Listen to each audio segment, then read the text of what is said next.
Hello student, इस video में मैं आपको गृह विज्ञान की पाठ्य योजना बताने जा रही हूँ। तो चलिए शुरू करते हैं। सबसे पहले कक्षा, विषय, दिनांक, कालांश, प्रकरण, अवधि, पाठ की संख्या।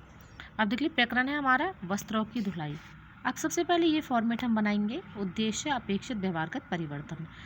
उद्देश्य में पहला उद्देश्य है ज्ञान, वस्त्रों की धुलाई से संबंधित तथ्यों की पहचान करवाना। अपेक्षित व्यवहारगत परिवर्तन में लिखेंगे हम, पहला है विद्यार्थी वस्त्रों को धोने की विधियों का प्रत्यास्मरण कर सकेंगे।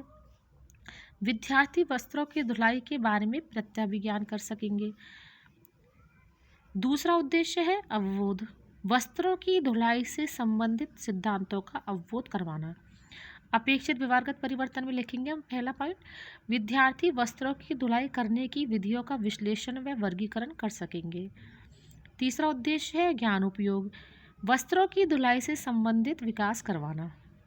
अपेक्षित व्यवहारगत परिवर्तन में लिखेंगे, विद्यार्थी प्रस्तुत ज्ञान का उपयोग नवीन परिस्थितियों के अध्ययन में कर सकेंगे। अगला उद्देश्य है कौशल, विद्यार्थियों को वस्त्रों की धुलाई से संबंधित कुशलता विकसित करवाना। अपेक्षित व्यवहारगत परिवर्तन में लिखेंगे, विद्यार्थी वस्त्रों की धुलाई संबंधी विधियों को प्रस्तुत कर सकेंगे। फिर अगला उद्देश्य है अभिरुचि, विद्यार्थियों को वस्त्रों की धुलाई से संबंधित तथ्यों में रुचि विकसित करवाना। अपेक्षित व्यवहारगत परिवर्तन में लिखेंगे, विद्यार्थी वस्त्रों के से संबंधित विधियों को प्रस्तुत करने में रुचि विकसित कर सकेंगे। अभिवृत्ति में विद्यार्थियों को वस्त्रों की धुलाई से संबंधित सकारात्मक दृष्टिकोण विकसित करवाना। अपेक्षित व्यवहारगत परिवर्तन में लिखेंगे, विद्यार्थी वस्त्रों की धुलाई के बारे में सकारात्मक दृष्टिकोण रख सकेंगे। सहायक सामग्री में लपेट फलक, चौक, डस्टर, संकेतक आदि। पूर्व ज्ञान, विद्यार्थी वस्त्रों की धुलाई के बारे में जानकारी रखते हैं। अब प्रस्तावना इस प्रकार से फॉर्मेट हम बनाएंगे। क्रम संख्या छात्रा अध्यापिका क्रिया छात्र क्रिया। छात्रा अध्यापिका क्रिया में हम पहला प्रश्न लिखेंगे, मानव की मूलभूत आवश्यकताएं कौन कौन सी हैं। छात्र क्रिया में लिखेंगे रोटी, कपड़ा, मकान। दूसरा प्रश्न है, मनुष्य के भोजन के बाद मनुष्य जीवन में किसका महत्व है। छात्र क्रिया में लिखेंगे वस्त्रों का। तीसरा प्रश्न है, वस्त्रों को किस प्रकार रखना चाहिए। छात्र क्रिया में लिखेंगे वस्त्रों को स्वच्छ एवं सुरक्षित रखना चाहिए। चौथा प्रश्न है, वस्त्रों को स्वच्छ रखने के लिए क्या करना चाहिए। छात्र क्रिया में लिखेंगे उनकी धुलाई करनी चाहिए। पांचवा प्रश्न है, वस्त्रों की धुलाई की विधियों के बारे में आप क्या जानते हैं। ये हो जाएगा समस्यात्मक। उद्देश्य कथन, आज हम वस्त्रों की धुलाई के विषय में अध्ययन करेंगे। शिक्षण बिंदु देख लीजिए, पहला है सूती वस्त्रों की धुलाई, दूसरा है रेशमी वस्त्रों की धुलाई और तीसरा है ऊनी वस्त्रों को धोने की विधि। अब आगे देख लीजिए, ये फॉर्मेट हम बनाएंगे। शिक्षण बिंदु छात्रा अध्यापिका क्रिया, छात्र क्रिया, विधि प्रविधि, सहायक सामग्री और शामपट कार्य। पहला शिक्षण बिंदु है सूती वस्त्रों की धुलाई। अब छात्रा अध्यापिका क्रिया में हम विकासात्मक प्रश्न लिखेंगे, जिसमें पहला प्रश्न है, गंदे कपड़े पहनने से क्या हानि होती है। छात्र क्रिया में लिखेंगे हम रोगी हो जाते हैं।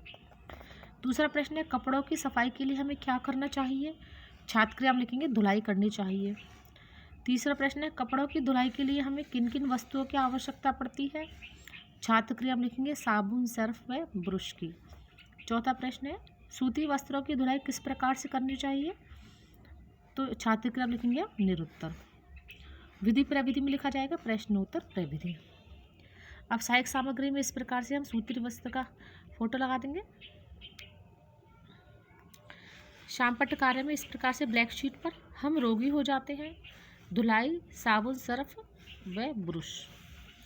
अब छात्रा अध्यापिका कथन, जो कि हम छात्रा अध्यापिका क्रिया में लिखेंगे, वस्त्रों की नियमित रूप से धुलाई करनी चाहिए। मैल के साथ साथ कपड़ों में रोग के कीटाणु पैदा हो जाते हैं, जिससे चर्म रोग हो जाता है।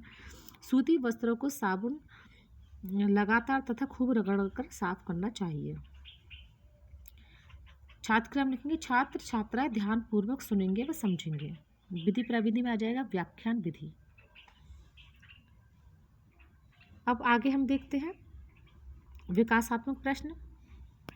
इसमें दूसरा शिक्षण बिंदु है रेशमी वस्त्रों की धुलाई। जो लिखा नहीं गया है इसमें आप लिख लेना। दूसरा शिक्षण बिंदु है हमारा रेशमी वस्त्रों की धुलाई। विकासात्मक प्रश्न में पहला प्रश्न हम लिखेंगे, सूती वस्त्रों के अलावा दूसरी प्रकार के वस्त्र कौन से हैं? छात्र क्रिया हम लिखेंगे रेशमी वस्त्र। दूसरा प्रश्न है, रेशमी वस्त्र किनके बने होते हैं? छात्र क्रिया हम लिखेंगे रेशों के। तीसरा प्रश्न है, यह रेशे कैसे बनते हैं? रेशम के कीट द्वारा। चौथा प्रश्न है, रेशमी वस्त्रों की धुलाई कैसे की जाती है? तो यहाँ हो जाएगा निरुत्तर। अब देख लीजिए शामपट्ट कार्य ब्लैक शीट पर, रेशमी वस्त्र ये रेशों के बने होते हैं और रेशम का कीड़ा। अब आगे देख लीजिए, फिर से इसी प्रकार का फॉर्मेट हम बनाएंगे। शिक्षण बिंदु, छात्र अध्यापिका क्रिया, छात्र क्रिया, विधि प्रविधि, सहायक सामग्री और शामपट्ट कार्य। अब दूसरा जो शिक्षण बिंदु है उसका छात्र अध्यापिका कथन हम छात्र अध्यापिका क्रिया में लिखेंगे। रेशमी वस्त्रों को जेंटल या सर्फ के पाउडर के घोल में धोना चाहिए। रेशमी वस्त्रों को हल्के हाथ से रगड़कर साफ करना चाहिए। उनको दबा दबा कर निचोड़ना चाहिए, फिर हैंगर पर लटकाकर सुखाना चाहिए। वस्त्रों को सूख जाने के बाद हल्की गर्म प्रेस करनी चाहिए। अब देख लीजिए तीसरा शिक्षण बिंदु है ऊनी वस्त्रों की धुलाई। अब विकासात्मक प्रश्न हम छात्र अध्यापिका क्रिया में लिखेंगे। पहला प्रश्न है, मुख्यतः ऋतुएं कितनी होती हैं? छात्र क्रिया में लिखेंगे 3 प्रकार की होती हैं। दूसरा प्रश्न है, तीनों ऋतुओं के नाम बताइए। सर्दी, गर्मी और वर्षा। तीसरा प्रश्न है, सर्दी के मौसम में हमें किस प्रकार के वस्त्र पहनने चाहिए? छात्र क्रिया में लिखेंगे ऊनी व गर्म। चौथा प्रश्न है, ऊनी वस्त्रों को किस प्रकार धोना चाहिए? ये हो जाएगा निरुत्तर। विधि प्रविधि में आ जाएगा प्रश्नोत्तर विधि। अब इस प्रकार से ऊनी वस्त्र का हम फोटो लगा देंगे। शामपट्ट कार्य में ब्लैक शीट पर लिखेंगे हम 3 प्रकार की ऋतुएं, सर्दी, गर्मी, वर्षा और वस्त्र ऊनी व गर्म। अब देखते छात्र अध्यापिका कथन। ये छात्र अध्यापिका क्रिया में लिखेंगे हम, ऊनी वस्त्रों को सर्फ या रीठे के पानी में झाग बनाकर हल्के हाथों से धोना चाहिए। विधि प्रविधि में आ जाएगा व्याख्यान विधि। अब देखिए मूल्यांकन प्रश्न निर्देश, निम्न विकल्प का चयन करो। पहला प्रश्न है, ऊनी वस्त्रों को किस प्रकार सुखाना चाहिए? तार पर, मेज पर या तख्त पर, कुर्सी पर, उपयुक्त सभी। दूसरा प्रश्न, ऊनी वस्त्रों को किस में धोना चाहिए? सर्फ, पेट्रोल, साबुन, उपयुक्त सभी। रिक्त स्थानों की पूर्ति कीजिए। तीसरा प्रश्न है, रेशमी वस्त्र बने होते ऊन या रेशे।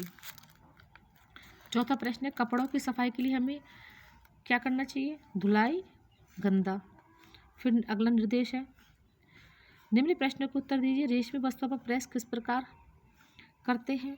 छठा प्रश्न है, कपड़ों की धुलाई के लिए हमें किन किन वस्तुओं की आवश्यकता होती है?